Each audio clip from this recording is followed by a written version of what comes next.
There is heartache in Brooklyn after a one-year-old baby is shot and killed while sitting in his stroller. CBS News' Kevin Rincon is live in Bed-Stuy with more on what's being done to support the grieving family and calls to stop these really horrible crimes. Kevin. And Dick, the community really came together. Police, community leaders, as well as elected officials, they came out here to grieve with this family. And as you can see, this is still an active crime scene, as there are some police officers still going through the remnants of this cookout from last night, as a family is now left in mourning. DeVell Gardner was just a baby, a one-year-old in a stroller across the street from his home, in front of a playground with his family at a cookout. He was one of 4 people shot. Gardner died at the hospital. Hours later, dozens of people rallied here at the scene, calling for an end to gun violence. You ain't no gangster, you a punk. Right. You a punk with a gun that you think is gonna make you a man.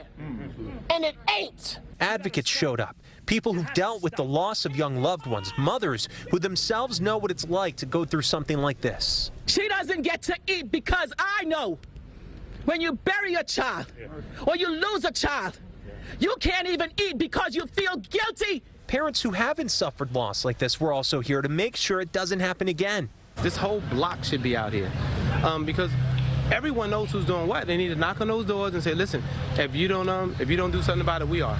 The family lives in a shelter on Chester Street in Bed-Stuy. Throughout the day, they sat out in front grieving, hurt, still trying to process what happened. At City Hall, Mayor de Blasio called this a tragedy. You can never look away from something like this and be numb to it, because it just goes against everything we believe as New Yorkers. We can't let this happen in our city. Back here at the scene, public advocate Jumaane Williams, who's called for changes within the NYPD, says the recent surge in violence has nothing to do with police funding. Everything that was wrong in these communities has been worse since the pandemic. Why did we think the gun violence issue wouldn't be part of that? And Jumaane Williams, as well as many others who came out here, said this needs to be a community along with police effort. And as you can see, the NYPD Crime Stoppers offering a $10,000 reward for information leading to an arrest. Live in Bed-Stuy, Brooklyn, Kevin Rincon, CBS 2 News. All right, Kevin, thanks very much.